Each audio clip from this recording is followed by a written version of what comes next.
very accepting of all cultures, including Filipinos. Filipinos here are highly regarded. Even the chief executive, Carrie Lam, has said that Hong Kong won't be Hong Kong without Filipinos, because our, even though we occupy the position of domestic helpers, majority of which are Filipinos, it is this setup that has allowed the households of Hong Kong, the husband and wife, to work, to earn, as they say, a double income, which led to Hong Kong's prosperity. So I think it's a bit unfair to say that Hong Kong people are discriminating just because of this onset of the virus. I would rather say that I think we need to just first understand that the fear of the virus is probably the main driving force that made several unwanted actions that happened last week. Many of them were like unprepared to face the virus, because for months end we were like zero, 6 to 7 months zero virus, and then suddenly you have 6,000 a day. From 0 to 6,000 is quite a number. And mind you, Hong Kong is the population of Hong Kong is smaller than Metro Manila. So only 7 million here. So the hospitals were like a war zone. It was full of people wanting to get admitted. So there was confusion, there was panic, but things have subsided and stabilized. And with that, I just appeal for those people who believe that there's discrimination to have more understanding and to look at it in that sense. Thank you very much. Thank you, Conjen. I think this press briefing is an opportunity talaga for our media to ask these kinds of questions, and for the DFA to provide a more balanced and fair view of what's really happening. So thank you, sir. We have more questions about Ukraine from Joyce Rocamora, again of PNA.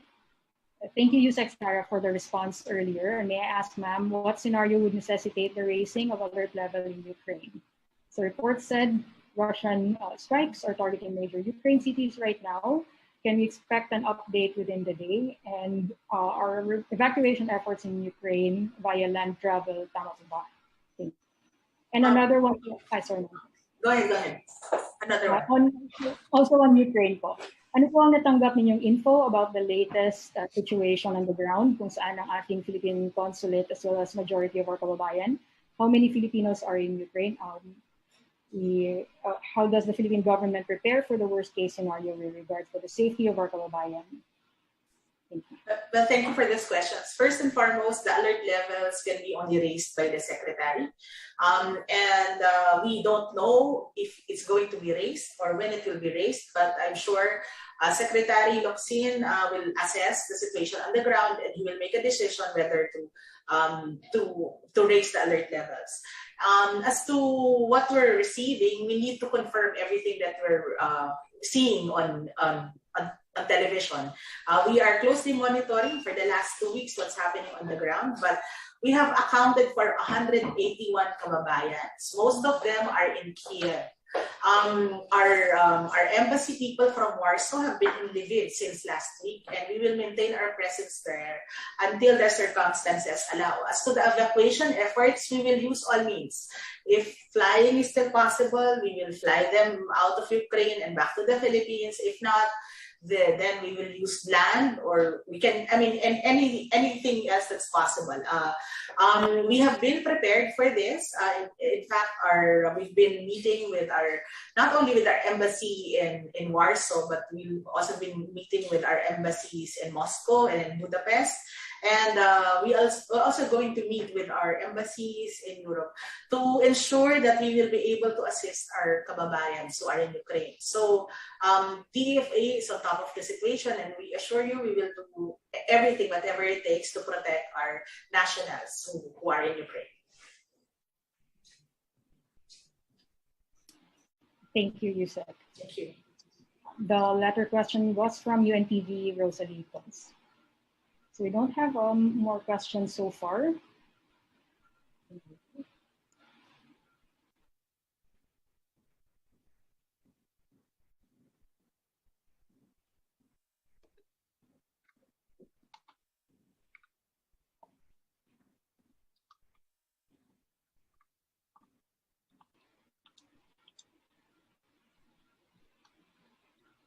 So we have a question, ma'am, from DZBB, Luisito Santos. Ilang Pinoy po ang inaasahang uuwi bukas from Ukraine? Actually, they're supposed to fly out tonight. We're expecting 4, and we're praying they'll be able to fly out. But if they will not be able to fly out, then we will explore other means to bring them home. But our only assurance is any Filipino who wants repatriation will be given repatriation, and our post and our honorary consul, they're all ready to assist our kababayans who are in Ukraine.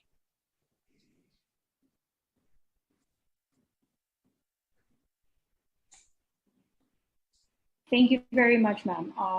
We have one last question po from Malu, Talosig of Business Mirror. Isn't it too late now to evacuate OFWs? Well, I think the DFA has been talking to our kababayan since the beginning of the tensions, and we've always offered our services, and we've always said that if they want to come home, we are ready to assist them. It's never really too late. We just kasi sa atin, a lot of people, of course, have other reasons why they want to stay, but the DFA stands ready to help anyone who wants repatriation, whatever the circumstances on the ground is. And we will always be the last to go. We will never leave anyone behind. That's our assurance.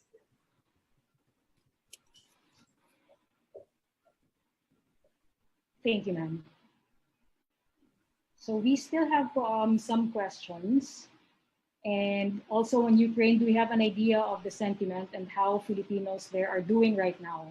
And this is also answered, but are many wanting to go home? Well, actually, of course, just like, it's not just in Ukraine. Siguro, I'm sure the Congen Rally they had, and of course, ASEC Paul Cortez will agree with this, that our Filipinos, especially the ones who are working there, who have families there, have to weigh a lot of things before they decide to come home. So those are things that are being at the back of their minds. What the DFA is doing is we're offering ourselves to assist just in case they decide to come home, and give them assistance if they decide to relocate anywhere in Ukraine. But our only assurance is we will stay on the ground so long as there's a Filipino that needs assistance, and we are here for them. And all our posts, not only in Warsaw, in all our posts in Europe are ready to lend a helping hand to assist our Filipinos in Ukraine. Thank you, Yusek. A couple more questions before we close. Please give a profile of the 4 who will be arriving tomorrow. And the other one is, ano pong nakikitang dahilan sa mga Pilipino sa Ukraine? Bakit ang iba sa kanila ay ayaw pang umuwi sa Pilipinas? Well, actually, many of our reports, the 181 that have been accounted for, many of them are household service workers. Some of them are married to nationals, and some are there on other kinds of jobs. And actually, kahit naman po saan, kahit saan pong parte ng mundo, yung mga Pilipino po talaga, hindi madali para sa kanila na umuwi dahil sila po yung inaasahan ng kanilang mga pamilya dito sa Pilipinas na nagbibigay po ng remittances. And it's very understandable, and it's not very easy to uproot a migrant worker, especially the ones who have families there and who have children there. But we stand ready to assist anyone who needs help. For repatriation, for if ever also they need some other forms of assistance. The DFA also gives welfare packages and also financial assistance during for any Filipino in distress, hindi lang po sa Ukraine. So we are offering our services, and we just hope talaga na if there are other Filipinos who have not yet reached out to our embassy, please reach out so that we know where you are, so that we know how to help you also. Kasi yung 181 po na yun yung accounted for. But we're hoping that if there are other people who have not yet reached out, please reach out to the Philippine Embassy in Warsaw.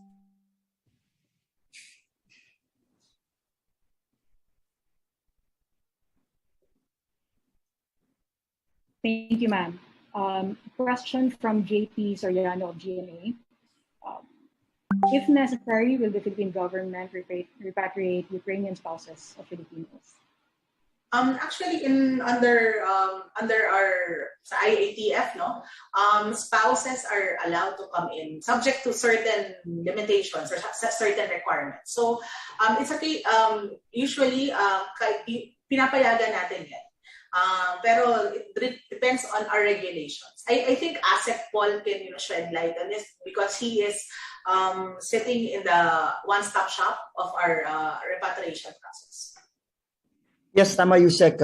Spouses are allowed to enter the Philippines, especially now na medyo mas maluwag ang ating mga protocols when it comes to allowing foreign nationals to re-enter. And of course, this will be an issue though when it comes to understanding kung talagang gusto nga nila magpa-repatriate. And as Yusek had said a while back, it's not easy for a family to decide to uproot everything and go to the Philippines. Medyo malayo-layo from their Ukraine na bahay and home. And we've seen this happen to many of our nationals na andun sila sa mga lugar kung saan may gera o kaya may konting conflict. Pero married sila at may mga anak sila na dun na pinanganak at mga citizen o kaya dual citizens na sila. So talagang mahirap din ho i-force. We must also realize na ang pag-uwi, ang repatriation, ay for now voluntary. Pag nag-increase na yung mga alert level, tulad ng mga alert level natin noon sa Afghanistan or sa Ethiopia kung saan level 4 ay mandatory ang evacuation. Pero hanggat level 2 pa lang kasi ang ating alert level dito sa Ukraine, voluntary pa rin ho. At again, we continue to coordinate not only with those on the ground, not only with the Filipinos, with 181 na nandun at nakikipag-coordinate na sa embassy, pero pati na rin yung mga ibang kababayan natin na hindi pa nagre-reach out. So ang ating social media naman talagang we're trying to look for and reach out sa mga kababayan natin hindi pa nakiki-coordinate sa atin para malaman natin kung anong plano nila when it comes to repatriation if and when mas lumala pa ang sitwasyon. Trusted lang, we just trust na ang team natin sa Lviv at yung honorary consulate natin sa Kiev ay will continue reaching out sa ating mga kababayan and ensuring na hindi sila mapahamak or and at kung kailangan umuwi, get them out of harm's way. Ika nga ni SFA Secretary Locsin.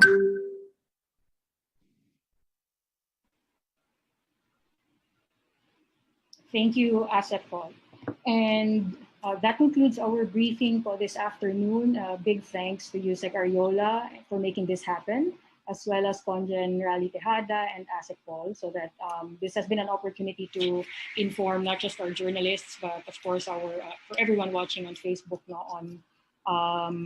giving them a fair and really balanced view on what's happening on the ground.